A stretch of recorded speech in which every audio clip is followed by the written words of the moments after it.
Силен удар врз македонските компании, државниот бруто домашен производ би било евентуалното стопирање на испораката на рускиот газ за земјава.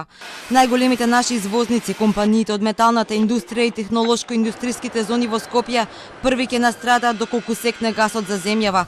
Иако владата убедуваше дека тие мора да имаат алтернативни решенија, компаниите тврдат немаат. Ако прекине испораката на газ за земјава, ќе прекине и производството.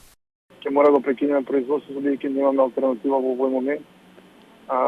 Алтернативните горива кои што се достапни на пазарот, за нас во овој момент не може да бидат употребливи, претежно поради технологијата и опремата која што имаме во нашиот производствен погон. Нема шанси ние да обезбедиме како држава доволни количества на нафта, мазут, што и да е, за да задоволиме целата индустрија која што од газ ќе треба да се префрли на друго алтернативно гориво. Лесно е да се каже да ќе купите загребни единици кои што работат на нафта и решен проблем. На таа нафта никој треба да ја донесе.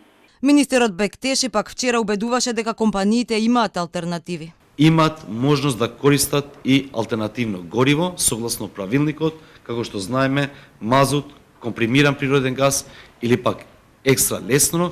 Директорот на Национални енергетски ресурси пак потврдува дека компаниите ќе имаат голем проблем за кој ќе нема брзо решение. Според нивните податоци, околу 350 приватни субјекти се поврзани на системот за природен газ во земјава. Земјава троши над 400 милиони кубни метри газ, а најголемите количини се трошат во главниот град. Ако евентуално ќе има прекин, најакутниот проблем ќе се појави во металната индустрија во нашата држава и во трговската индустријска зона во Скопје. И за овој проблем нема брзо решение. Од дирекцијата за ТИРС пак тврдат дека во договорите кои ги имаат компаниите во зоните со нив има клаузула дека во случај на прекин на снабдувањето со газ мора сами да се обезбедат алтернативни извори на снабдување со енергија. Годишно користат околу 5,2 милиони нормални метри кубни газ.